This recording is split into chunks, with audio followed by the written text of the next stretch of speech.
What's up, everybody? Welcome to John Scharnhorst's MTV Crabs. Come in.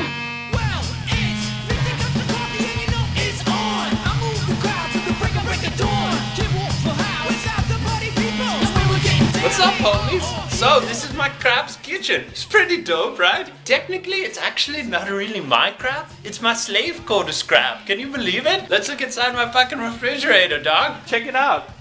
Yeah, there's no champagne. You won't find any champagne or cocaine in my house. I'll tell you why. Because people in Monte Carlo, when they're balling, they actually have slaves. These aren't actually lilies. They're really just a poppy plant. We grow marijuana and heroin.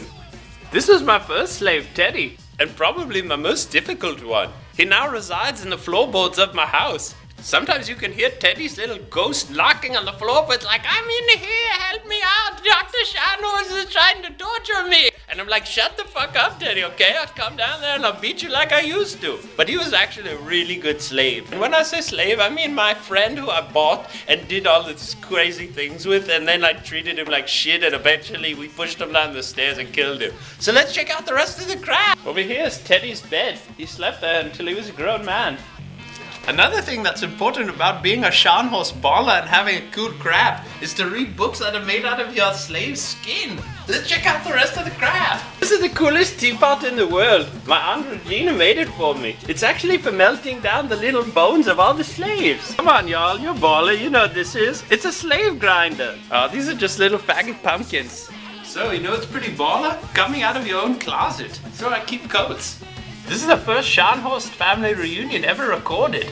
That's my Uncle Jack, Tina, Vanessa, and some little whore that they purchased and made him wear a clown costume.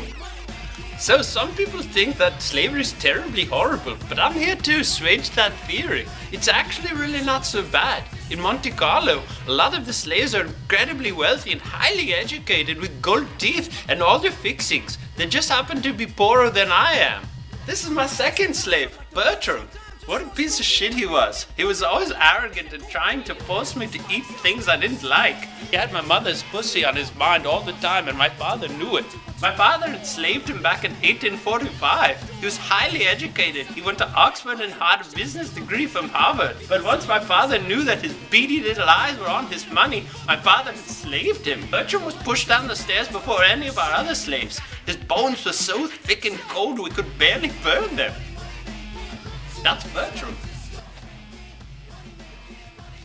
Whoa, I didn't see you there. Come on, let's check out the rest of my crab. Another really baller feature about the house is that we have it temperature controlled so that when the slaves are ready to die, the bones have perfect humidity to burn at an even temperature ratio of 300 degrees Celsius. Sometimes I really miss Teddy and his perfectly charmed face.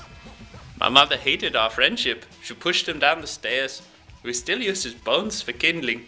He was my best friend and my worst enemy. Hey, this is the rest of the place. So, part of my parents' fortune actually comes from the Chinese poppy plant. We imported it to China and had all their slaves making it for their rich people too.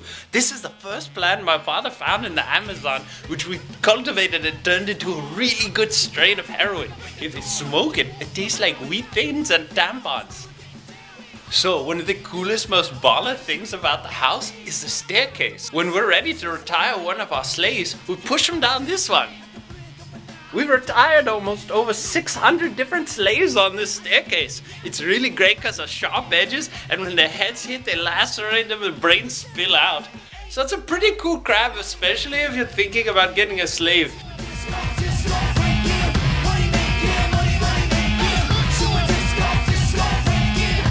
Alright everyone, I hope you enjoyed my slave quarters crabs. Now go fuck yourself and get out of here.